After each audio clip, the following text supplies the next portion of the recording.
দুইটা কিন্তু খাইয়া পুষাই নাই বাকির মধ্যে লাগিয়ে রেখেছি ওই কি রে তুই এরকম করে খাইতেছ কেন হেরা বাজ যায় আইছত হ্যাঁ লজ্জা দিব তো মানছে কবি কি তুই লুবি খাওয়ার না লুবরা তুই দই খাই নাই গো কোনোদিনও দই খাস নাই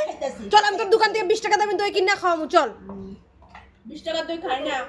এটাই যে এইবার দিদি জামাই আনছে যে স্বাদ জানবুর মতন মিষ্টি দই তো তোমার জামাইটা কইতে পারো না পয়সা খরচা করে দই আনছে আমার জামাই দই কি মিষ্টি নেই না আন্না দিব যে ওই রাখ না মানছে আরে মানছে লজ্জা দিব তো তোর লিয়া কোনোখানে আওয়ান যাইব না তো ওগুলা মানুষের লইয়া আইতেই লাগে না কিপটা তুমি জানো আমার জামাই কিপটা নাকি আমার জামাই লোকে আমি থাকি আমি জানি আমার জামাই কিপটা না হাত বড় বড় গাই দই আনে না আমার জামাই দই চিনে না দেখে আনে না দইয়ের সমাজে তো চিনে না মানুষ আছে হ্যাঁ আমার জামাই চিনে না দই আমার জামাই খালি দোকানে গেলে কিছু মিছু চিনে খাইছো কোনোদিনও কিছু মিছু খাও নাই এখন কইতে পারবো আরে কো চুন এটারে দই বাইবা খাইও শুন পানের লগে খাই আমাকে দিদি জামাই আনছে যে মিষ্টি এলিগে আমি বাটি মধ্যে যেটি লাগি গেছে এটিও খামু ফালামু না এটারে জান তো পয়সা না ঢুকায়া খাও হ্যাঁ ঢুকাই রাখুন বাটিটা ঘরে লয়ে যাবো জাইবুর গন্ধ আছে এটার মধ্যে হ্যাঁ চাইপুর বন্ধ আছে